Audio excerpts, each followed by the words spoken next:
In lecture 3, we are going to be looking at cells. We're going to be looking at various cellular structures. We're going to look at the function of these different structures in animal cells, in plant cells.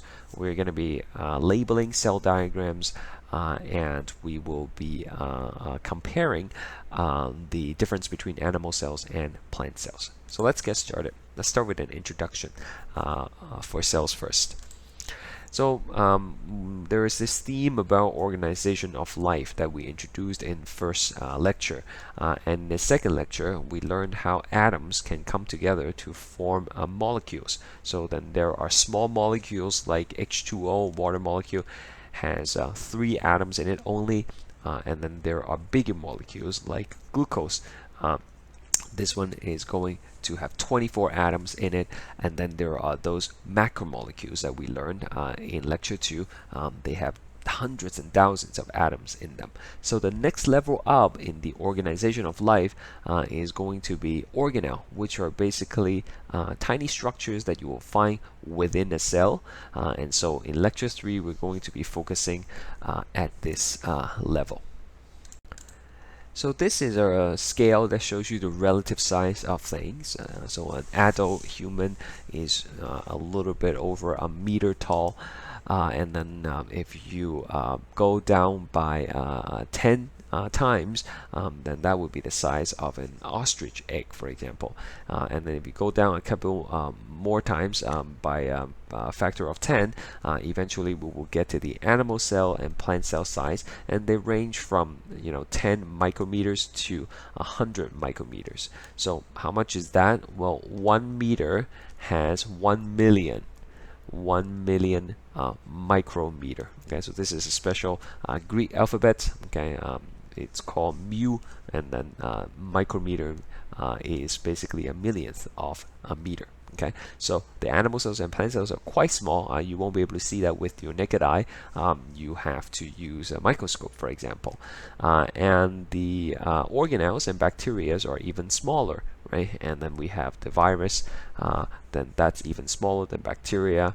And when we talk about the macromolecules and the proteins, lipids, that is in the order of 1 to 10 nanometers. Okay, so a nanometer is even smaller than a micrometer, right? So in 1 meter, there is going to be a billion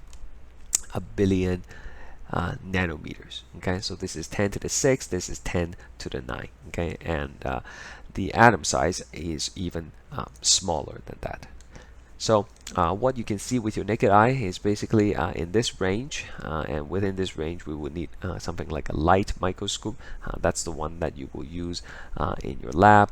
And then there are very high power microscope called electron microscope, and you can see something as small as an atom.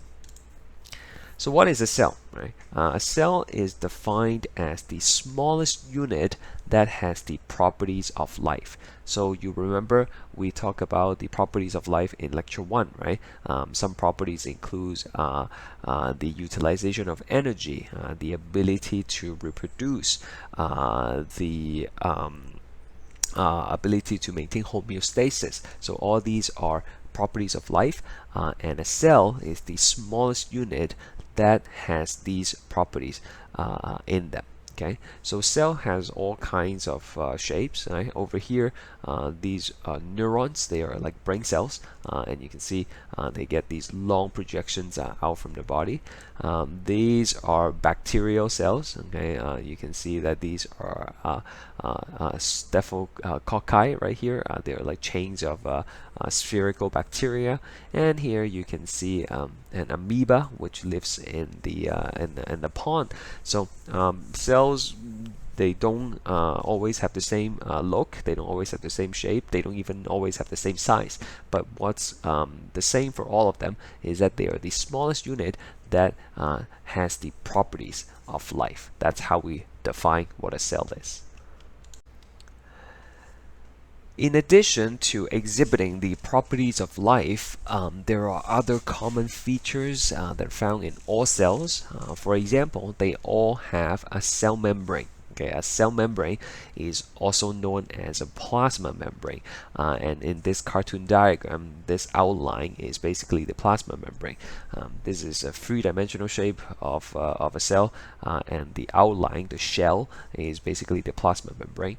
The plasma membrane is important because it separates the living, which is the inside of the cell, from the non-living, which is the outside of the cell. Okay, so all cells have to have some kind of barrier that separates the inside content from the outside world.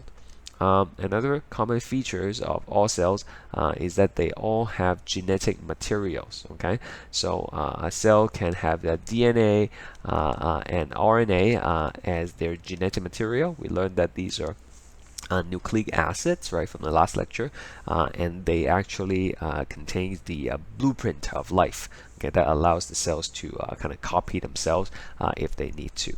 And finally, there is something called cytoplasm. Okay, cytoplasm is basically the fluid within the cell membrane.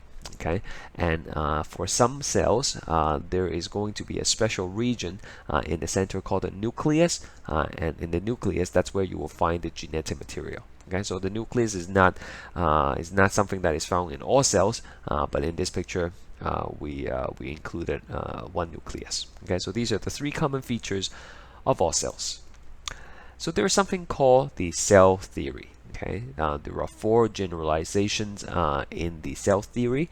The first one is that every living organism consists of one or more cells. Okay, so if something is considered as a living thing, there must be at least one cell that makes it up. Okay, so we have things like a paramecium. A paramecium is a single cellular organism. This lives in fresh ponds, for example. So this is just one single cell. Okay, one single cell. Here is another organism called C. elegans. It's a model organism that many scientists use for studies in various biochemical processes, as well as many biological experiments. And this C. elegans, they have 2,000 cells. Okay, and then you have humans. Humans are made up of trillions of cells. So the point here is the first part of the cell theory states that all living organisms, they are made up of cells, and there must be at least one cell. Second part of the cell theory states that a cell is the smallest unit of life, individually alive, even as part of a multicellular organism. Okay, so in the case of humans, we are made of trillions of cells, but individually the cells are alive themselves. In fact, you can actually take some of your cells in the body, and then you can grow them in a petri dish. Okay, and they will be able to divide, and they would have no problem continue living out of the body as long as you supplement them with the appropriate nutrients. So there is something called the HeLa cells. Again, HeLa cells is actually an immortalized cell line. That means it's a cell line that can divide indefinitely in a petri dish as long as you supply them with nutrients. And this HeLa cell is actually used for study of cancers. And where did the HeLa cell came from was actually from this lady. Her name was Henrietta Lacks, and she actually had cervical cancer that killed her. And what happens is the doctor took a biopsy of her cells at the time, and they were able to grow that cell in a petri dish. And even after many years, those cells are still growing. So that kind of speaks to the point that a cell is the smallest unit of life, and they are individually alive. Okay, even outside of the organism, under the right condition, they are able to grow quite a bit. Okay, so cancer cells, they are a little bit different than normal cells. They could divide indefinitely. Normal cells, they could still divide in the culture, but they wouldn't be able to divide indefinitely. Next two parts of cell theory states that all living cells come from division of pre-existing cell. Okay, so if you want to get more cell, they have to come from another cell. Okay, we don't really know where the first cell came from. There are theories about that, but we do know that all the cells that we have, in our body came from the division of a pre-existing cell. Okay, and also cell contains hereditary material which they pass to their offspring during division. So when a cell divides, it will clone all of its genetic material and make sure that both of the cells that it divides into will get the exact same hereditary material. So how do we study cells? Cells are actually really small, and we have to use microscope in order to see them. And some structures are really small that you would need a much higher power microscope in order to see them. But typically speaking, we can just use a compound light microscope to see most of the cells. So this was the person who first invented the first known microscope to man. His name was Antony van Leeuwenhoek. Okay, so he used this device to look at pond water, and he was amazed at how many living things that he was able to observe just in a few drops of pond water.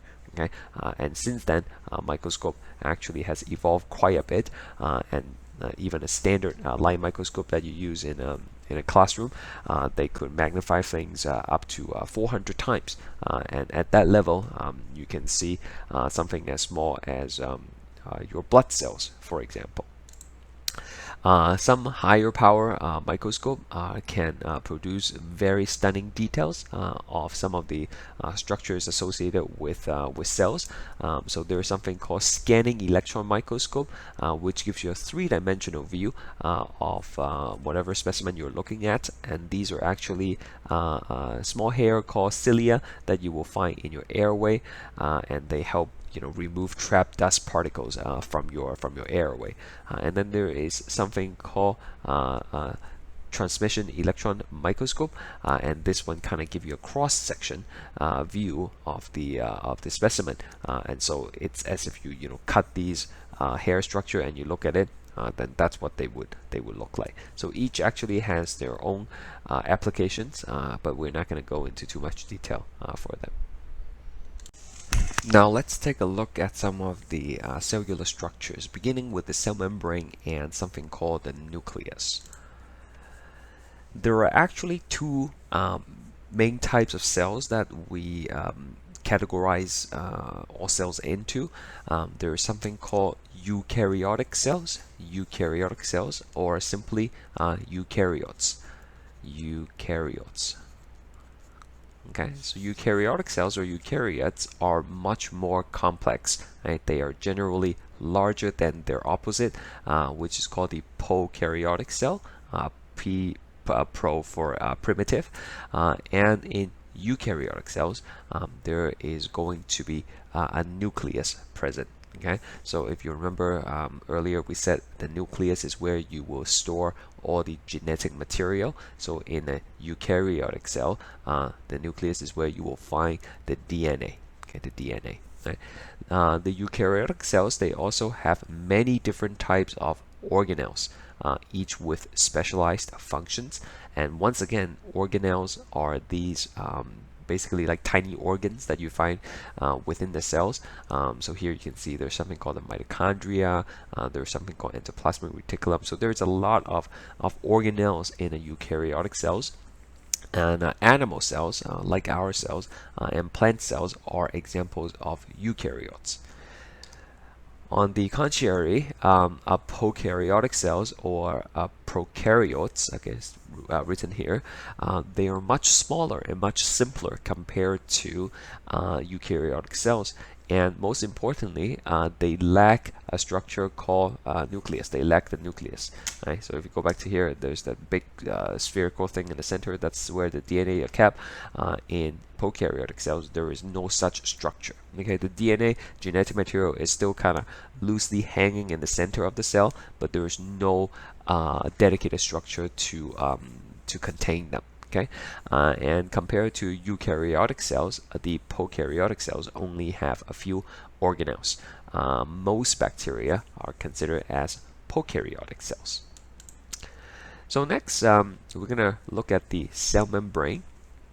or also known as the plasma membrane. As you may recall, the cell membrane, the presence of a cell membrane, is something that you will see in all the cells. Okay, so all cells are surrounded by the plasma membrane, and the cell membrane function as what we call a selectively permeable barrier. Okay, so permeable means you will allow things to pass through it, but not everything. Okay, it's going to be selective in terms of what it allows to go through, and that's a good thing, right? You don't want harmful things to go into the cells. You don't want nutrients to kind of leak out from the cell.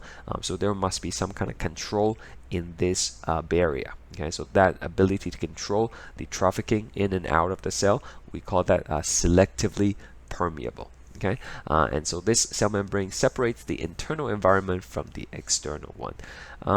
In the previous lecture, we talked about a type of lipids called phospholipids. Okay, let me just write it down for you. Phospholipids, and the phospholipids has a hydrophilic head and two hydrophobic tails, right? So the phospholipids is actually going to organize themselves into a phospholipid bilayer, and that's the main ingredient, main component for the cell membrane. So here you can see another view of the phospholipid bilayer. You can see the hydrophilic head is either facing the outside of the cell or the inside of the cell, both of which are going to be mostly water, and as you may recall, hydrophilic means water loving, right? So these heads will have no problem interacting with the water, and then you have a hydrophobic layer in between, and that kind of sort of serve as a type of barrier that prevents things from just going through it on its own. Okay, so there has to be, again, some kind of selection. Here is an actual picture of the cell membrane. You can see the dark two layers are basically the hydrophilic heads on either side, and then that white line in the middle, that's where the hydrophobic tail is going to be. So next we're going to look at the nucleus, and again, the nucleus is a spherical structure that you will find in eukaryotic cells, but not prokaryotic cells. Okay, so you will find it in animals and plant cells, but you will not find something like that in a bacteria cell. Okay, so the nucleus is bordered by a double membrane called the nuclear envelope. Okay, so here you can see the entire nucleus and the boundary around it. That's where the nuclear envelope is going to be. Now, this nuclear envelope is actually going to continue to form a network structure that is going to be found in the cytoplasm. So remember, if this is the nucleus, and I'm just gonna draw a big circle here. This is not to scale, okay? So this here is going to be the cell membrane of the cell, and then all this stuff in between, that's where the cytoplasm is, right? The cytoplasm, which is the fluid between the cell membrane, the fluid that is within the cell membrane, I should say. Okay, and so within the cytoplasm, that's where you will find a lot of the organelles, and so the nuclear envelope is going to continue to form a network of membranes shown here that is going to be continuous into the cytoplasm. So more on that later. And other thing about the nucleus is that on the nucleus there are these openings. These openings are called nuclear pores, and the nuclear pores controls what can go into the nucleus and what can come out of the nucleus. Okay, so remember, the nucleus is where you will find the genetic material, right? The DNA, right? And they are the blueprint of life. Okay, so you don't want anything to just be able to go into the nucleus and potentially damage the DNA, right? So you must have a way to control what enters and what leaves. Okay, for example, you don't want your DNA to be coming out of your nucleus all the time, right? So by having these nuclear pores, you are able to regulate what goes in and comes out of the nucleus. So let's talk about the genetic material a little bit more. The DNA that you have in the nucleus, it's found in a form called the chromatin. Okay, and chromatin are these DNA molecules that has been wrapped around special proteins called histones. Okay, you can't just pack all the DNA into the nucleus. It just simply won't fit. Okay, all the genetic material that you have is basically too long to fit into your nucleus, and so by having these histone proteins, you are able to package the DNA into smaller condensed versions that we call chromatin, and then they're going to be able to fit in the nucleus. Okay, now we probably have heard of a chromosome more often than we heard of chromatin, and chromosome is basically even more compact version of chromatin. So when a cell is not dividing, when a cell is just going on and doing its business, performing its function, the DNA is in the form of the chromatin. It's only when the cell is going to split to divide, then the genetic material is going to condense from chromatin into the chromosome. Okay, so more on that in later lectures. There is another structure inside the nucleus, and that is called the nucleolus. Okay, nucleolus. So if you think of the nucleus as an egg, then the nucleolus is kind of like the yolk, right?